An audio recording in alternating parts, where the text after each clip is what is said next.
This is an absolutely tragic story, and I want to hear your guys' thoughts about it. There's a mother in Indiana who has lost 2 children in the past 3 years tragically, supposedly due to co-sleeping. From reports, it appears that the mother was breastfeeding her 2-week-old baby in bed when she happened to fall asleep, and unfortunately, when she awoken, the baby was not alive. When the first responders arrived, the baby was not responding, and upon arriving to a local hospital was pronounced. This tragic event occurs about 2 years after she had a son who had passed away from co-sleeping as well. According to the affidavit, once the first responders arrived, the mother had stated, "Oh no, I did it again." Now this mother is facing 2 felony charges. One would be reckless homicide, and the second would be neglect of a dependent. I just want to say that I cannot imagine the pain and suffering that this mother is going through after these 2 tragic events. But what I wanted to get your guys' thoughts on is, do you guys think this mother should be charged with these felony charges, as this is the second time this has happened, and she did say that she had done it again, and the court had said that she knew what she was doing could lead to this, but yet she chose to do it anyway. Let me know what you guys think about the situation down in the comments. But given I am a pediatrician and I do believe in safe sleep, I do want to talk about how to practice safe sleep. Before we talk about that, we should know that approximately 3,500 babies pass away every single year due to sudden infant death syndrome. The other name for this is SIDS, and this is accidental death from suffocation. So the American Academy of Pediatrics gives recommendations on how to practice safe sleep. And although there's no 100%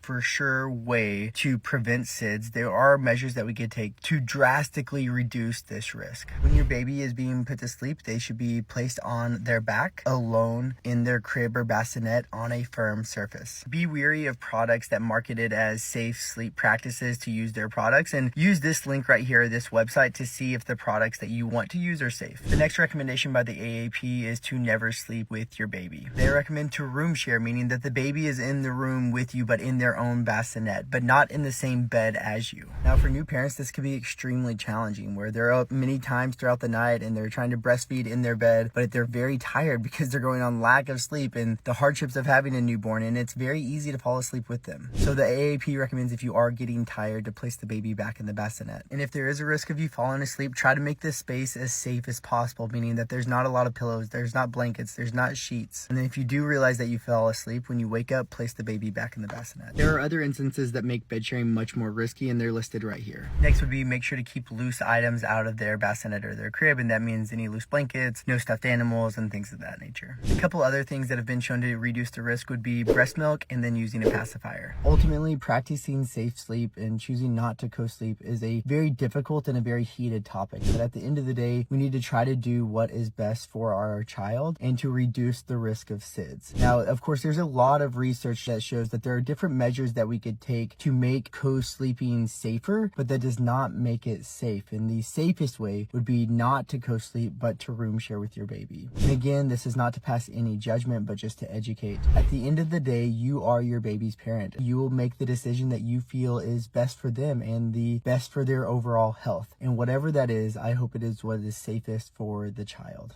Lastly, I just want to say to any new parents out there, congratulations on being a new parent. It is one of the most incredible journeys I have ever experienced, and I wish you guys all the best.